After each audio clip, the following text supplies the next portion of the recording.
All right, this episode is brought to you by the Biocats Combine, taking place in Denver, Colorado, July 10th at Powell Middle School. It'll take place this weekend or Friday, so make sure you sign up. There will be a combine and then some 7-on-7 comp with some college coaches present. Make sure you check that out.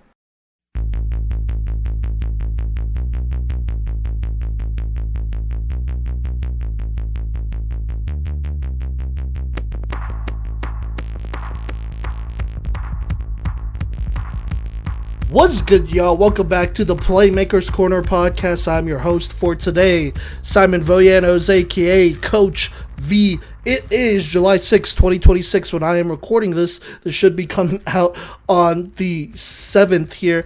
And we got a very fun episode. I'm excited about this one. On this episode, we are back at it with the film breakdowns. You know, on the PMC podcast, we want to highlight the best of the best players. Obviously, we cover college flag football, but, you know, we want to talk about some of the best players that will be joining the college ranks here soon. And on this episode, we have two class of 2027 quarterbacks here in Makena Cook and Amaya Moreno that we are going to talk about and break down their film. Both of these quarterbacks, well, at the time I'm recording this, both of these quarterbacks have transferred at least once here. Both of these quarterbacks played in a state championship game. And, you know, I'm here to talk about what makes them great and some things they could work on by breaking down the film of their state championship. I know Amaya Moreno and Campo Verde, they got to play Chaparral in the pouring rain. And then Makena Cook and Orange Lutheran, her old team, got to play J. Sarah in the California State Championship. And so I'm going to break down their performances in both of these games. Obviously, there are different things and, I guess, you know, situations and whatnot that were different for both of them. So we're going to talk about all that. We're going to break down their state championship game. And then I'm going to give an overview of their overall film breakdown of their game because I have seen them play a little bit of club flag football as well. I believe Makena plays for SoCal Conquer. Shout out them.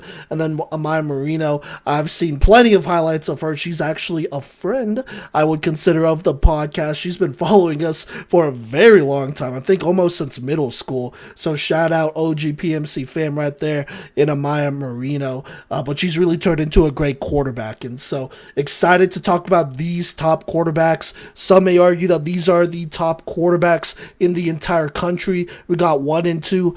I'm not necessarily in the business of ranking. I'm in the business of talking about football and talking about what makes these athletes great. So let's go ahead and do that, starting with Makena Cook. All right, now Makena Cook, originally out of Orange Lutheran, has transferred, and we'll talk about that later here after this film breakdown. But Makena Cook played for Orange Lutheran the last couple years under Kristen Sherman, who is the wife of Rod Sherman. That is somebody that we know. He coached one of us here on the podcast over at Rapho, and then I believe had a stint at Valor Christian. So obviously we are very familiar with Rod Sherman and his family over there. So just a small tidbit right there. And, you know, he's had a lot of great things he's had to say about Makena at quarterback. And, you know, under Kristen Sherman, Makena Cook has had an electric couple of seasons here. No freshman varsity stats here. I've seen some unofficial stats thrown around here, but through 2 years, sophomore and junior year, these are the numbers for Makena Cook: 13,694 passing yards, 209 touchdowns, so only 32 interceptions, and then 6 rushing touchdowns and 719 rushing yards. Defensively, doesn't really, play on the defensive side. She's definitely a quarterback for them and has been super productive here, just lighting it up and making it known that she's one of the top quarterbacks in the country. Some may dub her number 1, some may dub her the best of California. On this film breakdown, we're going to talk about what really makes her the best, and we're going to nitpick here. We're going to really get into her film and see how she plays, and really just look at some of these tougher games here, because that's where you really find out what you have in a player. And if you look at her junior year, which is her most recent year, there is really only one opponent that played her close all season. And that may be a little bit unfair. It's not just her. There's one opponent that played Orange Lutheran close all season, really, and that is Jay Sarah. They played them 3 times, including in the state championship game. The first time they lost 7-18. The second time they lost by a single point. And then they also lost in the state championship by a touchdown here. Slight spoiler alert there. And, she got pushed, and I think you really find out what a quarterback is made of when they get challenged and they play in these high-pressure situations and games here. And unfortunately, she has dropped some of these closer ones here. Did win, I will say, did beat Dos Pueblos by 2 in a game where, even then, she still threw 2 interceptions in. And I want to say her next closest other than that might have been Liso Niguel, I want to say. But even then, that was 46-20. You have a game earlier on in the season against Western Christian, which was only a 12-0 win. And so Jay Sarah, for the most part, they played them in some close games, some one-score games. And so I really feel like this state championship is going to tell us a lot about them. And so let's go ahead and hop right into it. In this Jay Sarah game, she had 7 drives against this team. And by the way, the announcers kept hyping this up as number 2 versus number 3 in the country. I don't know about all that. There's definitely football outside of California. And like I said, I'm not in the business of ranking them, at least not yet. We will soon once we get that rubric. But, there's football outside of California as well. So I'm trying to keep an open mind here. But there was no doubt that both of these teams are extremely talented. And so, and honestly, if they're talented enough where, the last couple final scores were by 1 or 2, right? A difference of 1 or 2 scores. These teams are pretty even at the end of the day. And any given day, they could have beaten each other. So let's go ahead and hop right into this on drive number 1 here. She goes ahead and gets this started with an easy find over the middle to give them a first down on the first play. She then rifles a nice curl route to get them across the midfield a couple plays later. Fast forward 2 plays, it's 3rd and 13. She has an out route post. And this is going from left to right. So out, post, hitch over the middle with the center, I believe, and then a corner. And those are the players running routes there. She doesn't need to get all 13. She could get some yards here and then set up a more manageable 4th. But she definitely does not look at the post or the out route, which is unfortunately open, and tries to force a pass to this corner route, who frankly has no separation at all. This DB is sitting right on top of this route here. She just forces it. And on top of that, this ball is also underthrown. So it's an even easier interception. It's a nice interception by Tessa Russell for Jay Sarah here, but this was just not the right decision here. I think right here, you can't really force it. It's 3rd and 13. You still have 4th down. You're already across midfield. I think taking that out route or taking what's there over the middle to just get some yards and get something more manageable so that playbook opens up would have been a lot better, obviously, than throwing a turnover. And so this was just a tough decision. I think you could definitely attribute this to maybe some nerves, right? This is a team that they've lost to twice and they're facing in the state championship, right? So this is definitely a big game. So honestly, I understand the mistake. Is this one you can afford though? No, it's a state championship game. You got to strive to be perfect. Turning over the ball is never ideal. You got to take care of it better. Even if you go 3 and out or punt it, that's better than a turnover, right? And so that happens. Now we go to drive 2 here. On drive 2, it starts similarly. Finds a quick hitter right. That goes for a first down plus some holding as well. Gives them some extra yards right up to midfield. It's about 1st and 2 right up on midfield. On first down here, they go ahead and go trips right here. And Cook takes a shot deep. This is her bread and butter. She has probably the strongest arm in the entire country in this class of 27 here. And so she's trying to test this defense deep here. It looks like the receiver has a step on the DB. And the DB just really, I don't think she had to jump for this. She was probably going to get beat anyways, but she jumps super early and just misses the ball completely. And and like I said, she jumps so early that the receiver is able to stop for the ball because it's slightly underthrown, catch it, and then go, and just slips right past her and walks it in for a long 42-yard touchdown pass.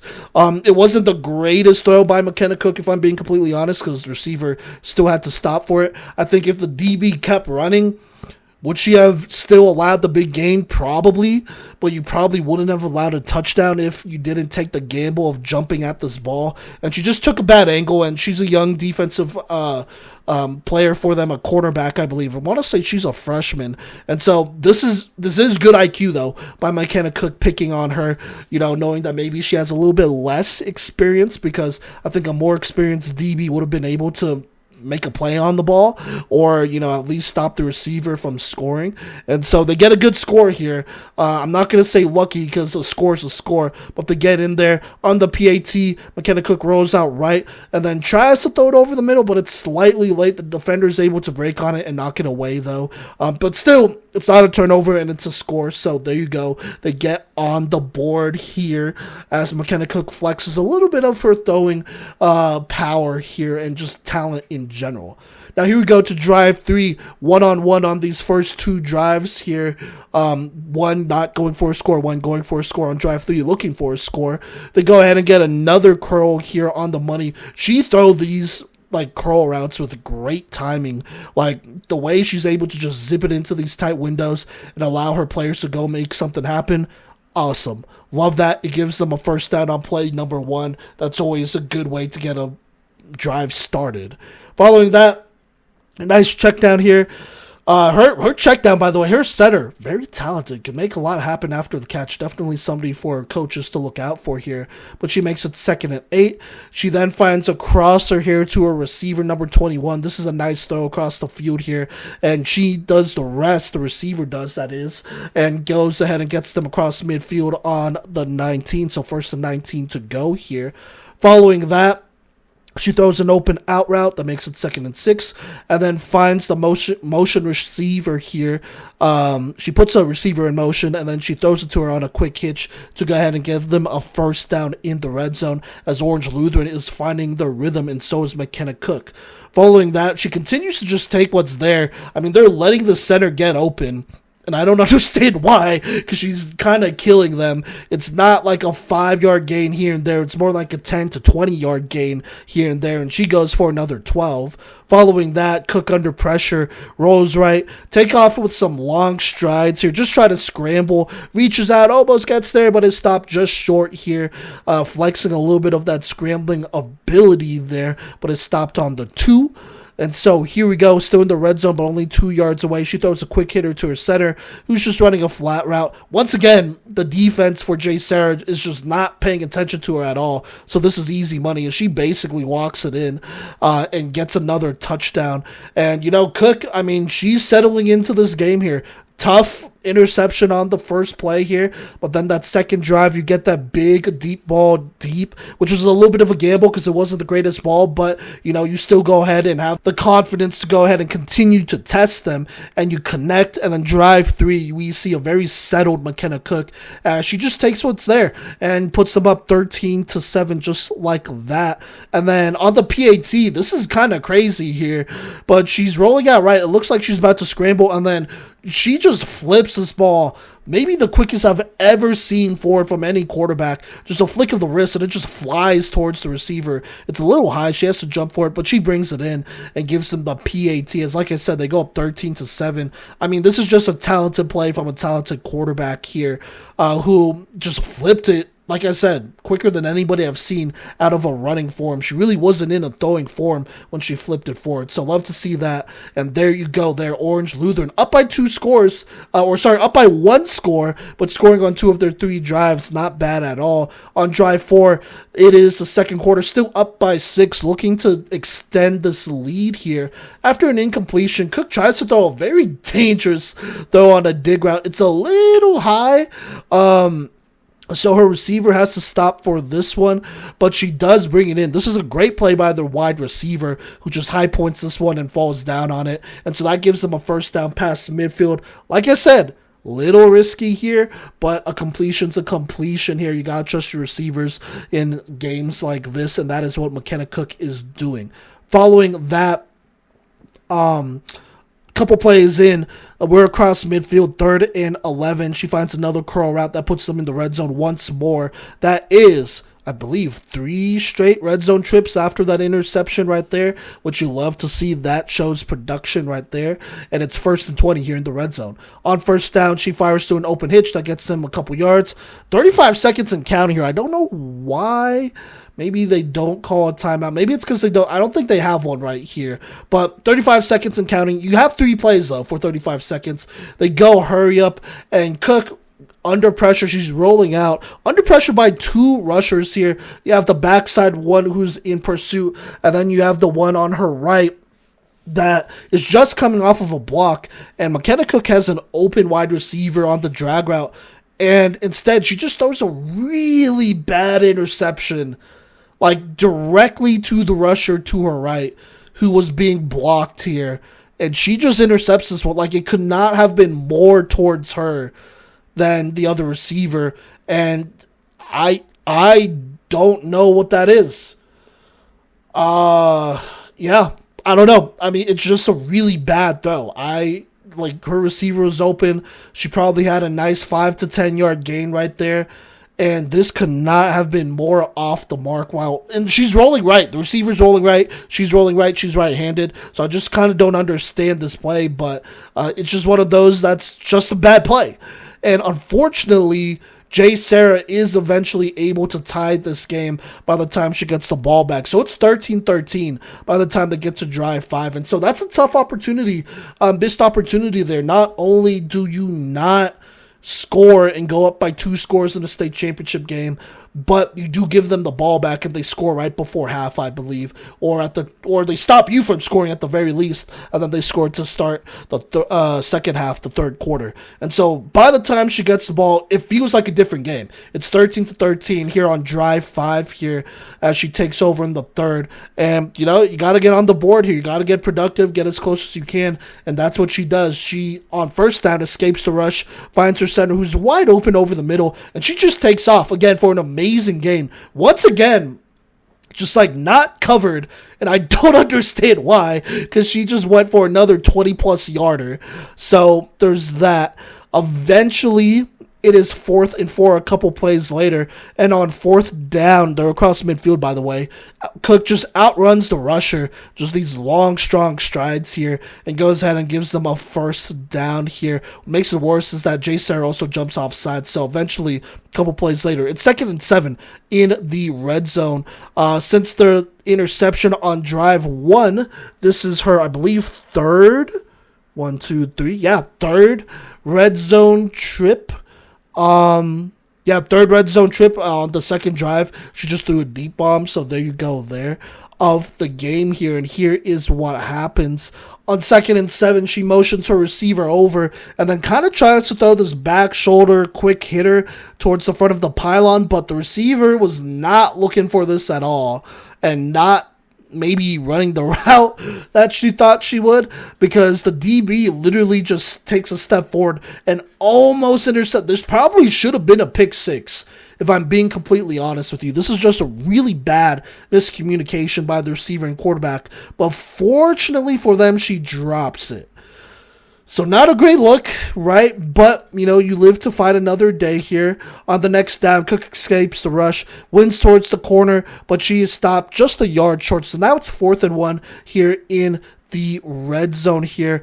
And here is what happens on 4th and 1. Cook gets a snap. A defender falls down, but gets up pretty quickly here. She's scanning. She's under pressure. She has a rusher that is not trying to have her scramble, so she's definitely playing it conservatively. She's mirroring. Eventually, she forces the pressure. Cook tries to throw it, and this rusher just knocks it down here. And Makena Cook is visibly frustrated as it looks like she spikes her mouthpiece after another missed red zone opportunity. Yes, they've made it to the red zone 3 times here, but they've only scored on one of those 3 times, including the last 2 times where they are maybe a combined 2 yards away or so from scoring. At least it seems like it, right?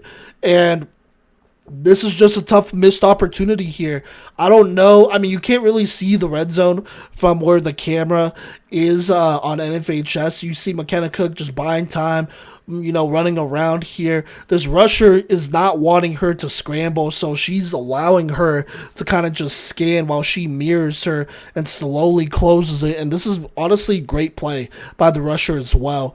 Until she times it perfectly and is able to rush her and knock it down. And, for Makena Cook, I mean, she has maybe 6 seconds to throw this thing. It's maybe not completely on her, but also when you have this arm power and athleticism, I think you just force this pass here if it wasn't schemed up correctly and just try to find somebody open. But unfortunately, that was just not the case there, as she does roll right, so she closes off half the field when she does this, for the most part, I would say. And, that's just a tough play. And so another missed opportunity. Now it is drive number 6, and Jay Sarah has taken the lead. It feels like the entire momentum of this game has shifted towards Jay Sarah after Orange Lutheran was able to punch them in the mouth pretty early here. And so we need Makena Cook to come alive, and that is what she does to start here. First down, Cook rolls right, flips it forward. That gives them a first down on the first play. First and 19, quick check down to a receiver. Gets another nice gain, followed by another throw on a curl route. It brings a 3rd and 5 here. A nice throw to the curl route, by the way. 3rd and 5 approaching midfield. She then finds a hitch that gets them across the midfield just like that, as they are rolling. On first down here across midfield, though, Cook taking the snap by 10 yards. She's 10 yards out, by the way, at least. Gets the snap here, rolls right, and takes a shot deep. But this one's well covered by Jay Sarah. It's just not open at all. But Cook trying to force it downfield anyways. So there you go. That one's knocked away here. She then does it again.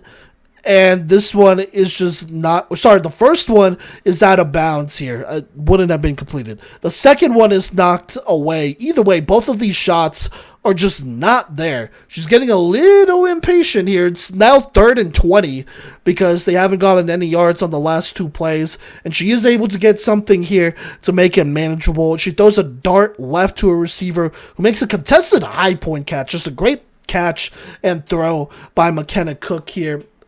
She doesn't get the first down, but she takes what's there. She takes a completion, which is important. Now it's 4th and 5 here, which is very manageable as they are across midfield. 4th and 5, Cook rolls right, and she just lets this one go to number 6, who does an excellent job finding space and coming back to the ball.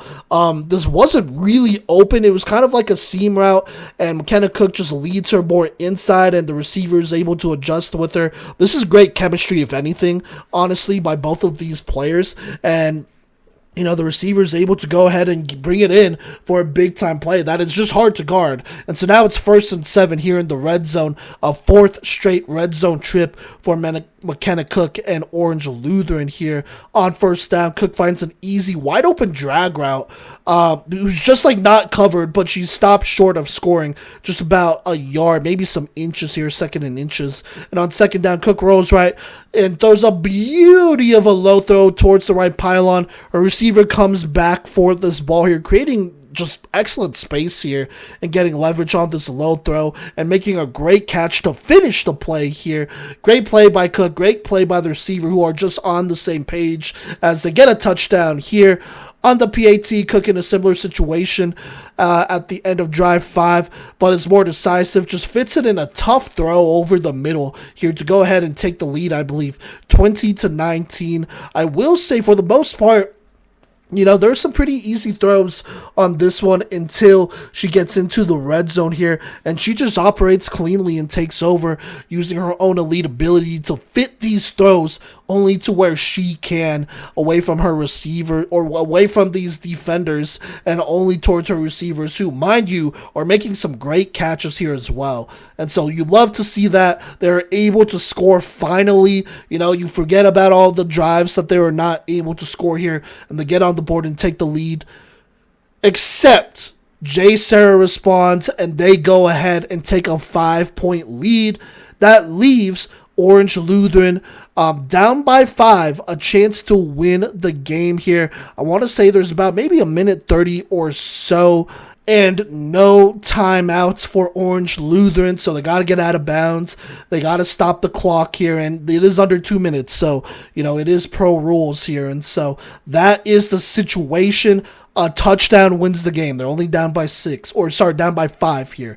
And so here we go. Makena, Cook, and Orange Lutheran, a chance to win state on first down. Cook opens it up with a bomb down the middle of the defense on a skinny post to get them across midfield. A beauty of a 20 plus, at least 30 plus yard throw here. Just outthrows the coverage, and this is a great catch by the receiver as well, who just gets leverage, but Cook just lets this one go right down the middle. You need a big splash play. They get the big splash play as they have to go ahead and get it reset here. By the time they get it reset, there's about 53 seconds on the clock and ticking. They are at the line, and they are not spiking it. They are going for it, and on first down, Cook throws it to the curl route here, who goes ahead and brings it and gets out of bounds. That stops the clock at 43 seconds left. It is 2nd and 11 across midfield. They are doing great on time so far, but remember, they cannot stop the clock, so if they could get out of bounds, they need to get out of bounds here to preserve their tries and downs here at the end of this game. And so here we go, across the midfield, 2nd and 11. Cook throws a corner out on the money. Another beautiful throw here as Cook is flexing her arm talent here. She is also able to get out of bounds, I believe. Or sorry, no, she's not, but they're hurrying up anyways as they have to set the ball before the clock could run. But it's 1st and 20 in the red zone. They go hurry up here, and they go ahead and throw a quick hitch to the same receiver, but she is stopped in bounds with less than 24 seconds left here. They have to hurry up, and they hurry up and go. And on this play, Makena Cook sees nobody open, so she checks it down over the middle. She makes a couple players miss. It looks like she's about to score, but she is stopped short here, maybe 5 or so yards away here. There's 10 seconds and counting. No timeouts. They have to run to the ball here as the clock is going. They snap the ball right as it looks like the clock is about to expire. Makena Cook is rolling left. She has an open lane, but for some reason, the ref stops the play altogether. It looks like the clock is at zeros. They add 8 seconds. There's no penalty here, mind you, or a first down. And so Orange Lutheran stays where they would have started anyways at 8 seconds left here. And I don't understand what's going on. But they go ahead and they hard count it, and they pull J. Sarah offsides. Now that's half the distance to the goal line. So now what was a crazy scramble from the 5-yard line has now become I want to say it's like 2nd and 2 here with about 8 seconds left in this game. 6 seconds left. It is technically 3rd and 2 here. And they go ahead and run the play. Makena Cook is looking. She's taking a long time before she throws it. It looks like to me she gets sacked. Maybe right before she throws it. This is a really tough play to call in real time. But they say it's incomplete, and that she was able to get the ball off. And so, with that being said, if she was able to get the ball off, there was 2 seconds left on the clock on this incompletion. Like I said, to me, it looks like she got sacked, but this is a really close call here in real time. And so here we go, 2 seconds left, 2 yards to go. Cook gets the snap, tries to throw the out route, but this ball, it does not lie, as it's just not a good throw here, and it is incomplete here. The receiver barely had some separation, so it would have been another tough catch anyways. And just like that, J. Sarah wins in an instant classic here. Unfortunately, as Orange Lutheran and Makena Cook come up just a little bit short in this thriller of a high school flag football game. Okay, so that's what happened in that game. Let's get analytical with it. Let's summarize what happened and look really at, where this game went wrong for them. So, look, they missed 3 red zone opportunities in the second half. second half here that pretty much lost them that game. She did a good job of being patient and taking what Jay Sarah gave her to get them in the red zone. But in the actual red zone, it just felt like she could have performed better. She has this habit of just rolling out right and instead of staying centered and dropping backwards. And I say that because she has a strong arm, right? So what's dropping back a couple yards to throw it from a little bit deeper, right? She can make these throws. But when you are rolling out right here, it makes it really hard to just turn and throw all the way left. That's a much more dangerous throw. And you never want to throw across your body, right? And so when I'm saying, she shuts off half the field, that's what she's doing by rolling out right. Because, at this point, you have the right side of the field. If you want to throw left, you can. But this is going to be a much tougher throw across the body. For her, with somebody of that arm power and just serious arm strength, you're much better just dropping farther deeper in the pocket and then just delivering from deeper instead of just closing off one side by rolling out right. And that'll open up more opportunities to obviously see the field and go make a play here.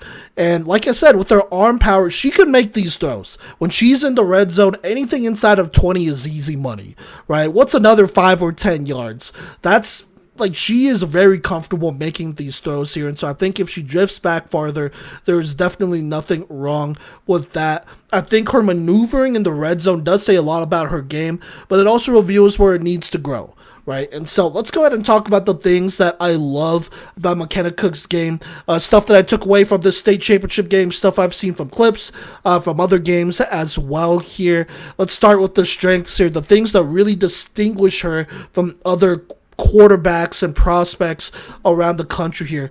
Number one, she's a tall athlete. I have no idea how tall she is. I haven't bothered looking it up, but she's definitely a tall athlete who also has a very strong build to her as well. And on top of that, she is blessed with that natural flick of the wrist, right? There are some quarterbacks who, they flick the wrist and the ball just goes flying without much effort, right? And I think there are also some quarterbacks who are just naturally stronger built athletes and other people and could just chuck it as well, right? She is that rare blend of both. She has a strong build, a tall, strong athlete who could flick the wrist without much effort. But when she wants to just set and throw this ball and really just drill a receiver, she can. And in my opinion, just having that strength as an athlete and then just that natural gifted ability to spin the ball, she has the strongest arm in the entire country. Right, I think there's a reason people are comparing her to Patrick Mahomes. It's because of the arm talent and whatnot. Because I would say really arm power. I don't want to say arm talent just yet, but arm power for sure. It's a lot like Mahomes, right? Who has a strong build, but also has that natural ability to just flick the wrist and it just flies. And so that is something that you really cannot teach. You could make an athlete stronger. You could build their base. You could work on the mechanics. But sometimes there are just some athletes who could flick the wrist and it will just fly farther than any training can do for another athlete, right? And so that is something that easily separates her from other quarterbacks around the country, and it allows her to complete some throws into some very tight windows that some quarterbacks who just honestly, they could train for their whole life and will just not be able to make that throw ever in their career. And so she has that special ability to just let it fly here.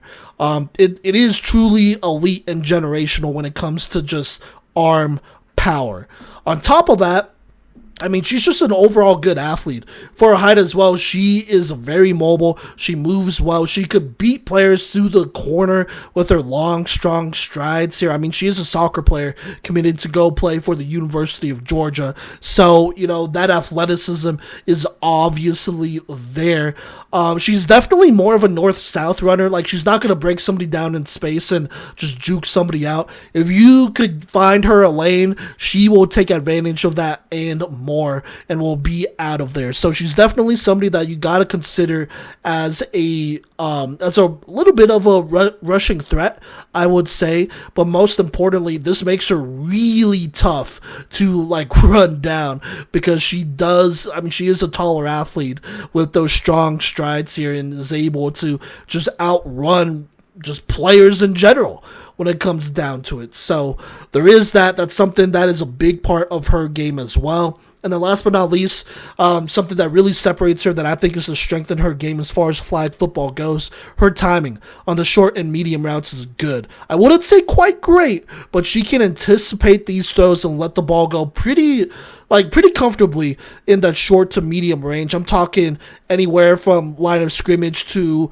a solid 15, 20, 25 yards there. I would consider 20 to 25 more so medium than anything, but she releases it with very good anticipation here. That is a sign that she can throw with greater touch if she continues to work on it. But that is something I really like and separates her from other quarterbacks around the country. Now, let's talk about areas of improvements, right? I think the pace she plays with can be affected. In this JSerra game, I felt like it definitely was. It'll make her rush throws or simply hold on to the ball way too long. And I thought JSerra did a good job of showing different types of pressure and, bringing two at sometimes, maybe sending one and having a spy, right? I thought they did a good job of mixing it up enough where it felt like there were times that Makena Cook just was not quite sure what she was getting from the rush here. And it resulted in some tough plays, right? And I think that results in her forcing passes more downfield, not taking what's there, and just playing with kind of a weird pace here, playing just not on time, really. And that is something that I think with more experience and dedication, she eventually settles into. But there were times where I just felt like, her pacing was rattled. And she was just forcing throws that did not need it to be forced. And was just not maybe as in control as you want from a top tier quarterback, right? On top of that, there are just times throughout the game where you can tell that she was really just trying to force these throws deep, right?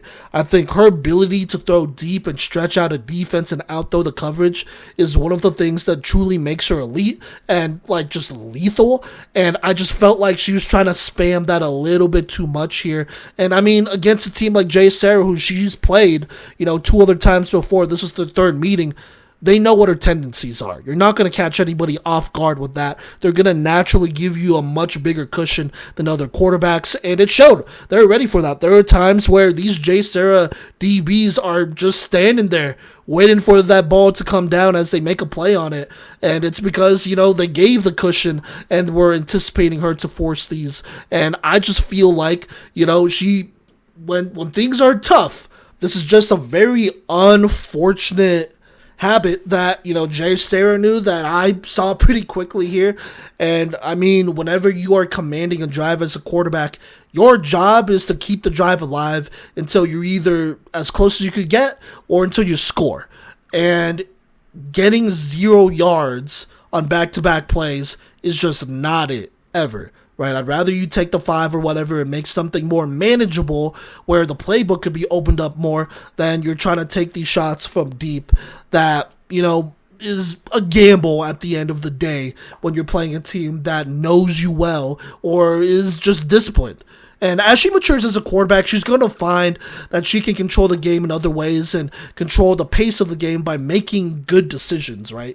Making decisions that, aren't forced. Like, you absolutely need 1,000,000 yards, and she's trying to get 1,000,000 yards, and you could tell, right? I think for her, there are times where she just needs to chill out.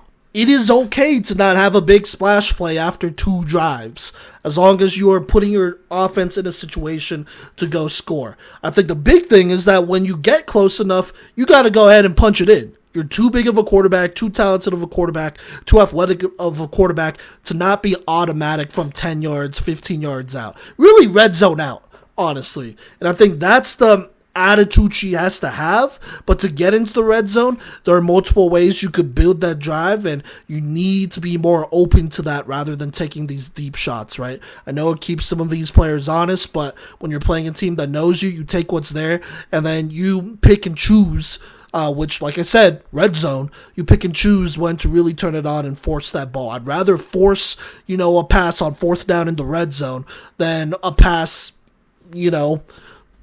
on the other side of the field on first and second down, and then there's really no good chance at a third and fourth, right? That's basic analytics right there.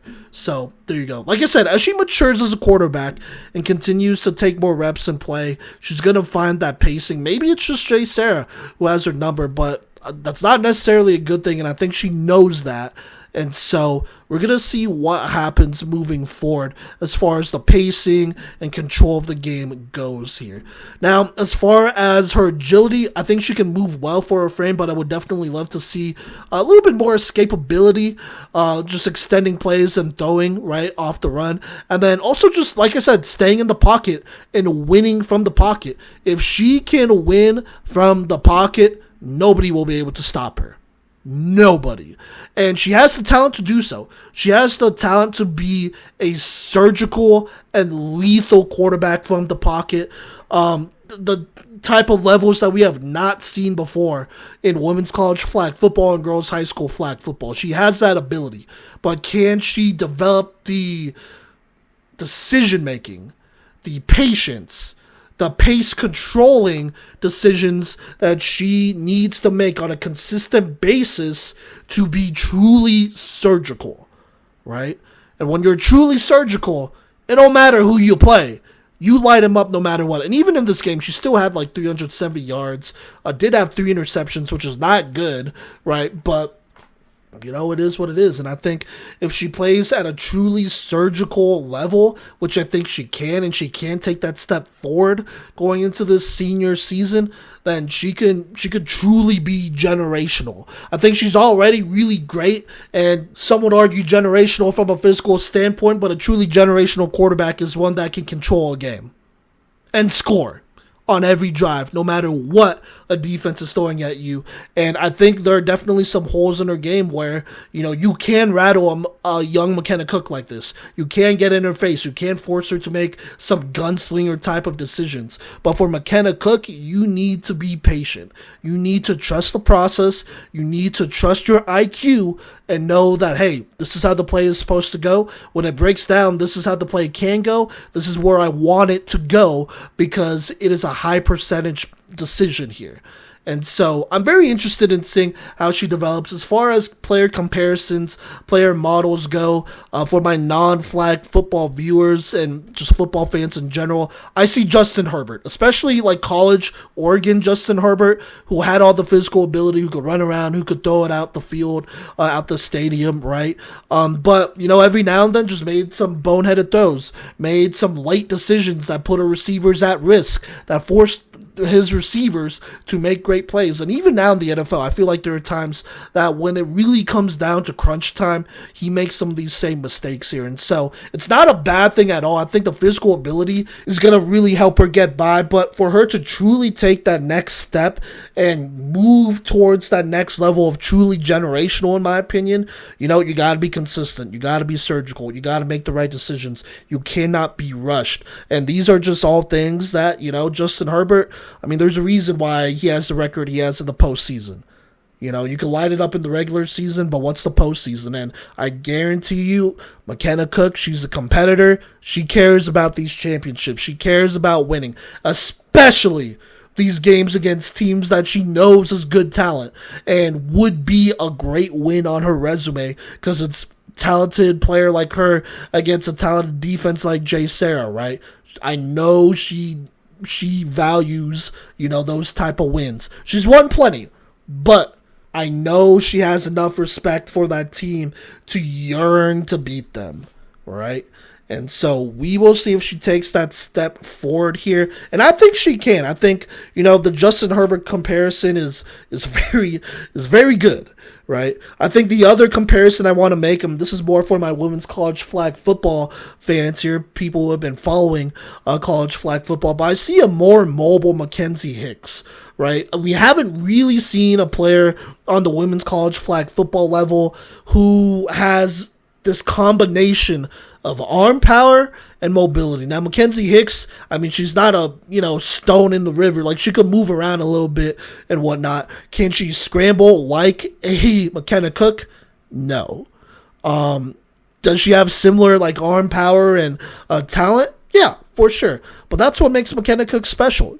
She has these physical abilities that other people haven't seen. Now, just because other people haven't seen them before doesn't mean you're unstoppable, though. And so I'm very interested to see if she does end up choosing women's college flag football and does end up playing. I will say this right now. So she's no longer at Orange Lutheran. Obviously, her coach has moved on to Cal Poly here. She has made the transfer, according to Max Preps, to Sierra Canyon. And here's the interesting thing here. She's listed as a transfer for flag football. Or at least that's what Max Prep says here. Does not list out any of her soccer stats.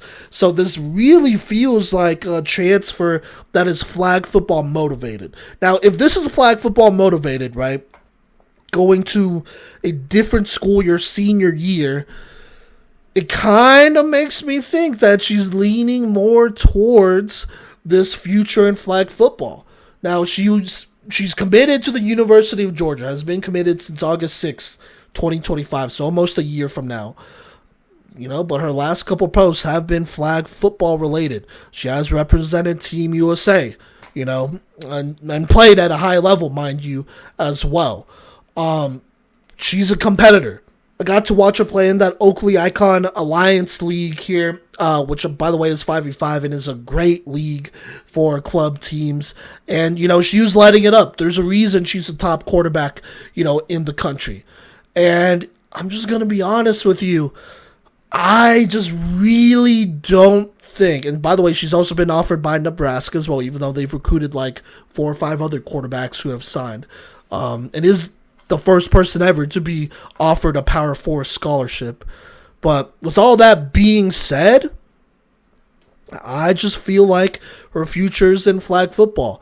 I'm not a soccer expert by any means here, but I will say she could be one of the faces of flag football if she plays her cards right. And that's a great thing to be in, a great position to be in where you have multiple different avenues you could go down. You could play soccer, you could play flag football, right? You could be all these different things. And so I'm very interested to see what happens.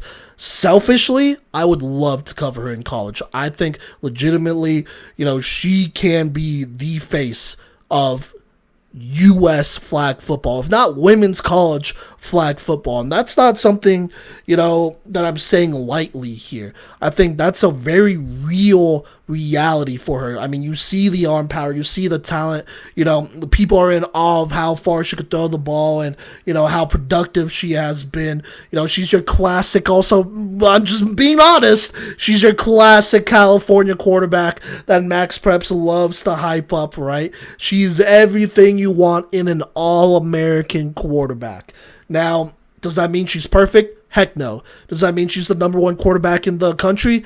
Like I said, I'm not one to say, but she's definitely a top quarterback in the country. And I have another quarterback that we're going to talk about here in a minute that I think could even push her and deserves recognition, just like McKenna Cook. But with all that being said, I think she could legitimately be the best player in women's college flag football here in a couple years. Now, that road's going to be long. You got to learn these defenses. I think you got to commit to flag football. I think a lot of the things that I kind of critiqued here, decision making in the red zone productivity, all that, just pacing of the game, right? Those are all things that you could solve in an off season. I think she is a player whose work ethic and competitiveness I do not doubt at all. I think, she is one of those players that will go to work, and she may not talk a whole bunch and whatnot, or maybe she will, right? But what you know about Makena Cook is that she's going to go to work, and she's too good of a competitor to not allow herself to be the best version of a quarterback that she can be on the football field. And so if you give her time and really let her commit to this thing, she could be special for sure. I think that's really the only thing that, is preventing me from crowning her the number one quarterback in the country. Just that consistency, that decision making, that pace controlling, like all the IQ stuff, and it's not like she's like a dumb quarterback and athlete by any means. It's not what I'm saying at all. But there are levels to this. There are quarterbacks who live and breathe this thing for a living and, really, really, really, really, really, really want to be lethal from anywhere on the field. And, she's lethal as is, but that knife could definitely get a lot sharper if she wanted to. And if it does, she's going to be unstoppable. And so, regardless, I am rooting for her. Excited to see what she does over at Sierra Canyon. Excited to see what she does as a women's college flag football player, potentially, as a member of Team USA as well. But, that's my film breakdown of her. I think she is a generational, physical athlete at quarterback.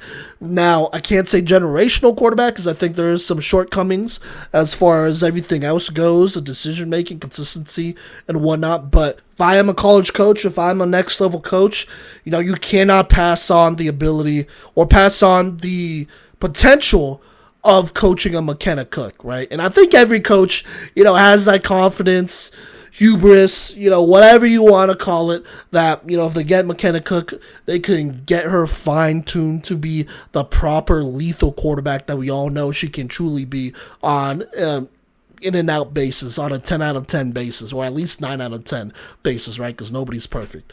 And I think, it'll be really interesting to see what D1s pop up. And if I am a Power 4 program, there's no way that I am not entering the sweepstakes for Makena Cook. There's no way. You got to offer her. You got to make the phone calls. You got to do your due diligence. You got to make the trip out of California. You got to go watch a Sierra Canyon game. That she is that type of prospect, right? If you get to land a Makena Cook, you get a cornerstone to your whole program. That means job security. That means potential championships. That means legacy. And it just goes from there. But we'll see what happens. Alrighty, now let's talk about another class of 27 quarterback out west, still here in Arizona. That is Amaya Moreno, playing out of Campo Verde High School in Gilbert, Arizona. Did play, though, last year, or the last 2 seasons, at, I think it's Mountain Point High School in Phoenix, and so now she's at Gilbert, and she did have to sit out a couple games, it seemed like, but was able to play 9 games for Campo Verde here in her junior season, and she lit it up. 2,117 yards, 73 completion percentage, by the way, 43 passing touchdowns to 2 picks, also 8 rushing touchdowns and 624 yards. Her sophomore year over at Mount Point, 4,868 passing yards, 65 touchdowns to 10 picks, also had 13 rushing touchdowns and 1,083 rushing yards in 17 games. And I want to say she played her freshman year. Maybe those games were not properly kept track of, but she has lit it up over at Arizona, and Arizona is another state here that has become more of a flag football state, and you see so many players playing on the collegiate level now here, and she was able in her 9 games to go undefeated, and really did not struggle. Her team did not struggle against anybody, including in the state championship game against a good Chaparral team here, who, she just had a signature performance. Let's hop right into the game before we talk about the full film breakdown here at the end. But on drive number one, they already start with pretty decent field positioning here, starting across midfield. She throws a nice drag route to get this drive started. And by the way, it is pouring rain. This game was already on a weather delay, and so they started it, and it is still raining pretty hard, just without the lightning, obviously, here. And this goes on for pretty much the entire game. It does lighten up at times, but you can tell it's still raining, and so it's not good weather at all here in Arizona, which is a little rare, I feel like. But in the state championship game, she opens it up with a nice throw on the drag route to get them started. She then finds a nice slant on the money. Great timing here. And her player makes a couple people miss here. And that goes ahead and makes it a 1st and 10 in the red zone. After a short scramble for Moreno, scrambles up again. This time up the middle here. Gets some nice yards. Almost scores, but a holding penalty on Campo Verde will bring that one back. So now it's 2nd and 19. But she just goes ahead and goes up the middle, just zigzagging here. And gets a solid gain of 10 yards. Taking what's there, as Chaparral is sending some heat here, sending 2 rushers who are getting there, and she's just finding a way to evade and make it positive yards. And so here we go, 3rd and 9 in the red zone, and Amaya Moreno throws a beauty of a fade route to the back right pylon. I'm talking pinpoint accuracy as they go up 6-0. This was a good route as well here, as her receiver was able to restack and get the leverage, but for Amaya Moreno to just anticipate this and to just let this one go in the rain on the money with just enough air. This is as perfect as a throw as it gets, and it's a very impressive throw because, like I said, it's raining here, so to throw with this much tough is kind of crazy here. And then PAT rules, by the way, in Arizona are different. They actually kick the ball. I don't know if that's going to be the same going into next year, but we'll see about that. But anyways, great touchdown drive to go ahead and get them started with just a great throw in the red zone. This is... it's really hard to guard, if she just throws a perfect ball and a receiver is able to bring it in. Not much you could do there from a defensive standpoint. Now, on drive number 2, they are up by 6 points at this point. It is 1st and 2, approaching midfield. She throws a nice cross here on the money and with great timing to go ahead and get them across midfield. She then throws just a really nice seam route on the money with good timing. Unfortunately, this one is dropped, but this is just a really nice throw that is very accurate. Like I said, unfortunately, it's dropped though, but coming back to that on the next play, she goes ahead on 2nd down, stepping up into the pocket, and then takes off for a nice gain of about 15 plus yards. On the next play, once again, the rush is getting there. She dances around a little bit, but her flags fall off, so that does lose a couple yards here, but she's able to make it up with a nice scramble to go ahead and make it 3rd and 15. They are across the midfield here. 3rd down here, Moreno with the snap, escapes right, has the lane, but makes the smart decision to throw it to the running back, who's right over the middle, so she does throw across her body, but she's just wide open. This is just a good throw here on the run, who goes ahead and slips a pole and almost scores here, but is eventually brought down as they are back in the red zone, a 1st and 10 in the red zone here on drive number 2. On 1st down here, Moreno throws another just slant route on the money that goes for a couple more. She is stopped short though, so it's 3rd and 2nd. But then on 3rd and 2, Moreno just takes it. There's a wide open lane right, and she just walks it in to make it 12-0. Drive number 3 here. It is 1st and 20 across midfield. Some really nice field positioning here, as Chaparral's offense is struggling to move the ball here, and when they do, Campo Verde is just getting some good returns, so setting them up with a lot of midfield looks here, but they are just, Amaya Moreno is just playing on fire here, and it's just super locked in. And so on 1st down, on their 3rd drive here, she throws an easy screen route to number 9, who takes this for a nice gain of about 17 here. Following that, on 2nd down, Moreno throws a short post route on time. Her receiver makes a player miss, and that goes ahead and puts them in the red zone zone just like that. A 1st and 7 here. Amaya Moreno is on fire and is deadly accurate. On 1st and 7, Moreno with the snap zips it over the middle. The receiver's able to bring it in, but is stopped just short, so now it's 2nd and 1. On 2nd down here, Moreno being rushed by 2 goes ahead and runs it up the middle. Is just barely able to move her hips away from the rusher and reaches out for a touchdown. A sensational run here by Amaya Moreno. She goes ahead and makes that first, or really makes those 2 rushers miss here, taking those 2 accountable, and just punches this one in the red zone to make it a 3-score game, as this one is looking to be pretty much over by this point. But to go ahead and add more to it and pretty much close this one out on drive 4, 1st and 7 approaching midfield here. Moreno threads the needle on the seam, and this time she gets it right between the linebackers, and just a fantastic throw here that goes ahead and puts them across midfield, connecting on this one this time. And so on 1st down across midfield, Moreno makes the first rusher miss, gets outside, sidestep towards the end zone, reaches out, but is just stopped short here. It is now 1st and 5 in the red zone here, as Amaya Moreno is also proving to be a very difficult runner to bring down here, as now it's 1st and 5, and Moreno just dominating goes ahead and takes off here, and lets it go to a wide open receiver in the corner of the red zone. A lot of the defense focusing on her as she's been able to run around and make stuff happen. Leaves a wide open player. Moreno delivers it on the money, as she is having a sensational state championship performance. And at this point, it's 26-0 in the second quarter. This one is over. I will say, though, this was something that I really liked here, to end the first half on drive number 5. Not that it matters, they're already gonna win, but Amaya just not letting her foot off the gas pedal here is able to get them into scoring range with under 30 seconds left, and then throws a beauty of a 20-yard ball here on the money. There's no way the defender could have defended this one. It's just right out in front of her receiver, and she brings it in to make it 34-0. And just like that, Amaya Moreno is elite, I would say.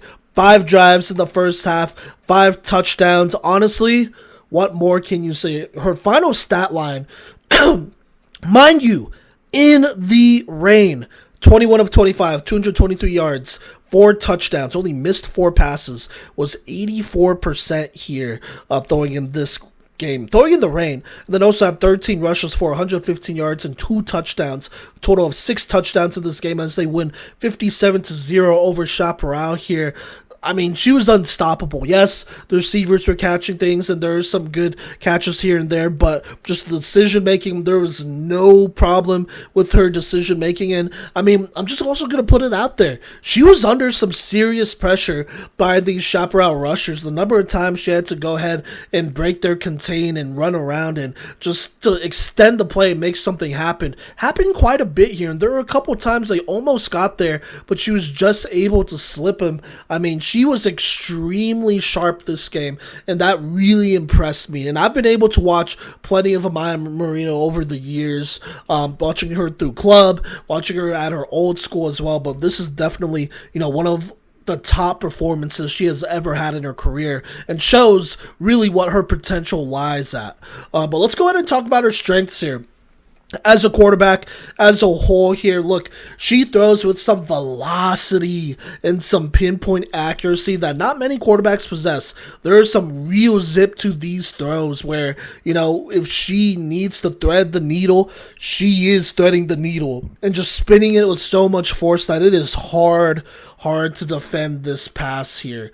I think the accuracy and timing in the short and medium gains here, short and medium routes that she's able to throw, really separates her from other quarterbacks. This state championship game, mind you, it was pouring. And to Chaparral's credit, like I said, there was a lot of pressure being brought by the rushers, and it wasn't like this is a bad defense. They made it to the state championship for a reason. But, Amaya Moreno was just in the face of the pressure, just completing it into tight window after tight window, into just making good decisions here, and just having this offense run on time. And, especially when you play in tough weather conditions, right? I mean, not every game is going to be inside. Not every game is going to be nice and sunny and whatnot, right? You're going to face some wind. You're going to face some weather. And for her to be on time and have this offense running on time, it says a lot. And it's not like these are all checkdowns here. I mean, she is getting vertical with it and throwing pretty comfortably. And if I'm a college coach, I look at that, and that is a massive plus right there for her to operate at maybe the highest level she's ever operated at in bad weather. That is saying a lot about her. Another thing I really like about her game is that she has some elite agility and acceleration. She's a tough player to track down. She's extremely elusive in open space. I mean, she's your classic flag football player, a lot like a wide receiver, elite flag football wide receiver in open space where they could dip, they could spin, they could move the flag levels up and down. I mean, she can do it all, and she is extremely tough to bring down in open space, and she extends plays with ease. She may not have the best straight line speed, like I'm not saying she's going to run a blazing 40, but she's definitely somebody that can cut you for positive gains over and over and over again. She can make the first person miss on a pretty consistent basis here, and combine that with her arm talent, like she becomes somebody that is extremely tough to contain, if anything. And I mean, like I said, she's not going to hit like crazy home run, like 90-yard touchdown runs, but if your defense is not disciplined enough and running to the football and, breaking down, then she can do that. But, I mean, she gets you what you need and some. And this ability also just allows her to operate all over the field. And then last but not least, something I really like is that her decision-making and IQ was definitely impressive in this game. She knew where she wanted to go with the ball. She was reading the pre-snap reads. And as a result, she was able to get the ball out on time. And like I said, in the rain, you got to account for a little bit more here. I think as a quarterback, it could get really easy to overthink it. But for her, I mean, she knew where she wanted to go, and even if it wasn't there originally, she was doing a good job going through her reads. It just felt like she was never really rushed, and she really hit a flow state in this game. Like, she was locked in. It did not seem like she, really. The only sign that she was under pressure was that she was scrambling around and extending the play. But she was calm, cool, collected, and she delivered, which is what matters. She kept this offense running on time, and when they got into the red zone, they scored, which is huge.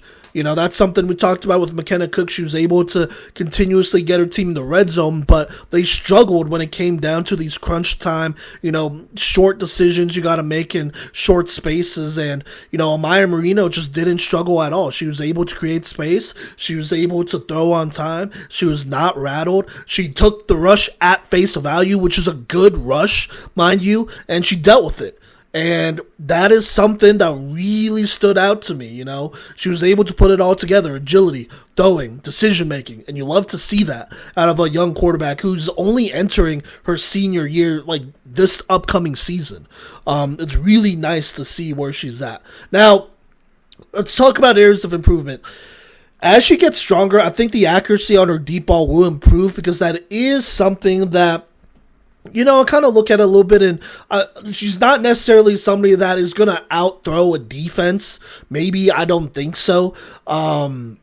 Unless somebody is just wide open, right? But even then, I don't think she's going to just out-throw an entire defense. That's just not her game. And I also think the accuracy on her deep ball, can improve. I think I still consider 20 to 25 medium-ish, maybe, a little bit deeper than usual. She looked pretty accurate for the most part, even in the rain. So I think, it was just one of those things that she was not able to display in that game.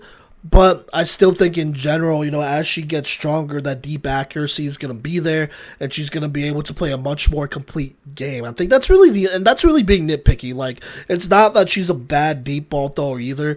And really, it's arguable to say that in flag football, you don't need to be a great deep ball thrower if you could be elite in the short and medium game, right? That's plenty. That's half the field, pretty much right there, or at least quarter of the field. And if you're working in quarters, that is more than enough, in my opinion. And if you could hit somebody deep on the money and, recognize that, that's even better. And I think she can. But I think to unlock that next tier, if she can move that pinpoint accuracy to her deep ball, it's over. It is. I think the timing's there, but the accuracy, it's going to come with strength and conditioning as she continues to get stronger as an athlete and grow, right? But I think it could definitely be there, and it could take her game to the next level, and that's another tier of her game that could still be unlocked. Another thing that, I'll nitpick at a little bit is that her throw on the run ability is not bad at all. I think she does it smartly in this game, but I do think to reach another level, she's got to be a lethal thrower on the run. Either that or be a great deep ball thrower, right? I'm thinking of ways that she could really move her game to the next level. If she can throw like... I don't want to say Patrick Mahomes, but if she can be super comfortable throwing on the run as she is, in the pocket, that is going to be something that's going to be a game changer for sure, and I mean, completing these corner routes while under pressure, right? Completing these throws over the middle with great timing, right? And it gets real specific in the situations I'm looking for, but I'm looking for situations where, she's under pressure. There's a slight window over the middle, about 15 to 20, 25 yards out. Can she hit that on a consistent basis? Can she hit that from different angles? Can she hit that when her base is, off? Can she hit that off her back foot, right? Get creative with it, I think, when you're talking about throwing on the run and extending those plays. I think if she continues to workshop those things and get creative with the different situations that she might be put in, that could really take her game to the next level. But, when looking at Amaya Moreno here and just talking about player models for my non-flag football fans here, for my NFL fans, I mean, she reminds me a lot of Bryce Young. Not somebody with great, she's not going to beat you in a 100-meter dash, which, I mean, it's flag football, not track, right? But she's shifty enough where she's going to extend these plays. She's going to throw it on the money. She's going to be elusive enough to cut you for 5, 10, 15 on the next level, right? And then, like I said, she's going to throw it on the money. She's going to make great decisions, make good pre-snap decisions here. I see a lot of Bryce Young there. I see a little bit of Shador as well. I see her throwing up that watch, throwing that Sully. I respect it. I love it as a Shador fan myself, and I think there's some inspiration there with how she's able to throw on the money, throw with great timing, great accuracy, really understand hey, this is how the offense should be rolling. This is what it should be looking like. This is what gives my receivers the best chance to go get yards after the catch. This is the type of throw I need to make. This is the type of window that I could deliver it into realistically. I think she is somebody that keeps those in mind, and she's able to deliver a very catchable ball that receivers are able to bring in and just go be productive with. And so those are the two comps that I really see and I like a lot here. From a women's college flag football perspective, I'm gonna go a little bit deeper here. I think she is very similar to Kaiser's Jasmine Roden mixed with Amaya Karula's athleticism. I think Amaya Karula is going to come back and play this year for a Texas college team. But, she is somebody that, spins the ball well, is definitely shorter than her, I would say, but spins the ball well, is shifty, could run, is athletic, right?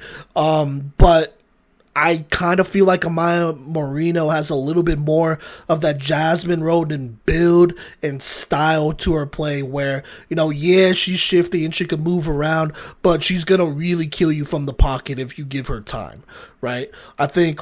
and this is maybe another thing that you could add to her areas of improvement. I would love to see her throw from a little bit of a deeper, what's it called? I'd love to see her take the snap from, 10 yards and out a little bit farther away, because I do think that brings up more opportunities to make plays happen. You don't always have to roll out right. Like I said, with Makena Cook, you could fade in the pocket and still have the whole field accessible without throwing across your body, right? I think if she could develop that part of her game, that'll also help her game, reach the next level and another tier. But I really see Jasmine Roden, maybe a more athletic Jasmine Roden mixed with Amaya Karula in Amaya Moreno's game. And Jasmine, she was somebody who threw a great ball, who spun it well, who was super accurate in the short and medium game. Deep ball wise, it was something that she always worked on. There were times it was there were times it was not. But she also played with great receivers who made it really easy for her. So there's that as well. But, if I'm Amaya Moreno, if I haven't already looked up Jasmine Roden and watched some of her games for Kaiser 2-3 years ago, I would. I think there's a lot of things stylistically that they do the same, but I also think there's a lot of things that she could learn to do better than Jasmine Roden by watching her film. But I think that's as accurate as it gets, I feel like, as far as comparison goes. She's somebody who's smart, who spins the ball well, who plays well under pressure, has enough athleticism to make people miss and extend plays. And I think her IQ and decision making, really showed out in the state championship. And if she can play at that level on a consistent basis, you have a cornerstone for your program, for your college flag football program. I think there's no doubt that she's a D1 quarterback. And it might be controversial, but if I had to name a QB1 in this class, I think she would definitely be in the conversation. I think, seeing her play at such a high level with so much pressure in a state championship game, especially in bad weather, that says a lot to me. Like, I see you, and there's a lot of other quarterbacks that I still got to look at. I got to look at Emery Beckett for Texas Fury. I got to look at even some quarterbacks here in Colorado, but definitely some quarterbacks over in Florida who I know are ripping it up over there. But Amaya Moreno is the truth, right? She can play. She is going to run your offense. She lives and breathes football. She's about the game. She's going to be one of the faces of this thing in the future. I think, it's great that other players like Makena Cook, they're dual sport athletes, and I think Maya Moreno is also, she plays more than flag football, right? She's an athlete in general. But, when it comes down to it, it's obvious that Amaya Moreno loves this game. It's obvious that she's about it. She's been involved in this space for a very long time, and, I think she's really just getting started. I really think she is just getting started here, and, she's done her thing in Arizona. She's lit it up over there. I'm sure there's some records to be chased and whatnot if you really want to think about it that way. But as a college prospect, if I am a coach, I think she would be pretty high up on my recruiting board. She'd be either 1 or 2 for me, depending on what I need as a coach. But I think if I need a quarterback, Amaya Moreno absolutely fits the system I want to run, and she could run a lot of different systems, right? Maybe unless, I don't know, if you really want a player that can run the ball 20 times a game and, make a lot of yards happen from that, sure. There's not many college flag football quarterback or coaches that do that, but there are some, right? Maybe she doesn't fit your system, but other than that, West Coast, air raid, spread, she could run it, and she's about it too. And so I'm really excited to see how she continues to develop. Like I said, she's not the perfect prospect. I think as she continues to grow and get stronger in condition and, really explore the different things that she can add to her game to reach that next tier, she will find that she hasn't peaked yet, which is good, right? And I think every truly elite athlete knows that they haven't peaked yet, and they're still looking to get better, even if it's minuscule. And so I think she's going to continue to put in that work, and I'm excited to see how far she's able to take this. And I'll just say this, some may argue, it's Arizona talent, it's not Florida, blah, blah, blah. Hey, we'll find out soon enough then. She also plays club, and I've been able to see her produce on that level too, and she's looked good. Right, she throws, like I said, throws a great ball, isn't rushed. She's very football smart, it seems, very aware. I think that awareness is definitely a plus for her as a prospect. And, if you're a coach that is looking to build a program, Amaya Moreno is a quarterback that you can win a national championship with. That means job security, and every coach wants job security. So There you go there. I'm extremely excited to see how her senior season goes over at Campo Verde. And then I'm pretty sure she's going to play women's college flag football. And she's been offered by a whole bunch of D1s. It's going to come down to seeing which one that she feels like is the best fit for her. But regardless, excited to see what happens here in the near future. Alrighty, thank you so much for rocking with us. It was really fun. Talking about these two great quarterbacks. If you have a player that has some film out there that you want me to break down, feel free to DM us at Playmaker's Corner. I would love to do more of these as the offseason goes on, especially class of 27 players who will be joining the college ranks next year and will be playing their fall season this upcoming year. I love talking about what makes them great, while also talking about, what I still need to see, what they need to continue to work on. That's the beauty of this game, right? You're never stuck in one place, or you shouldn't be. You shouldn't want to be static. You always want to get better. And so, really excited for both of these quarterbacks. You really got two different types of quarterbacks who are both very successful, but they do it in different ways in different states. And I'm rooting for both of them. I'm excited to see them both play. I really hope Makena Cook plays college flag football. I think she has such a future in that, and eventually pro flag football as well when it comes down to it. Same with Amaya Moreno. And, I want to go ahead and extend an invitation to them if they want to do an interview.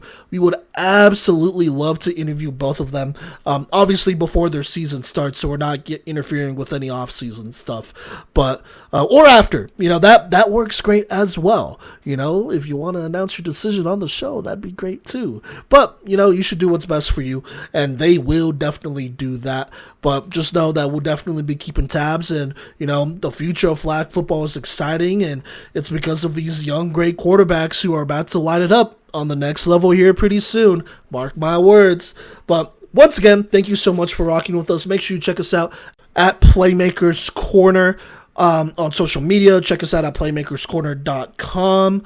I know we're still looking for some interns. I know there's some other forums there as well if you want to check that out. And check out our previous episodes as well, as we are going to be covering anything women's or girls flag football, including Colorado high school flag football as well. Next week's episode will be about Colorado high school flag football. We got a very fun combine, shout out Biocats, going on this Friday, July 10th, and then a great tournament between some very, very talented high school flag football teams here. Little preseason jamboree, preseason tournament here in July, and that should be a fun one to cover as we got some interns on that too. So look out for all that content coming up. But until next time, thank you for rocking with us. We'll catch you later.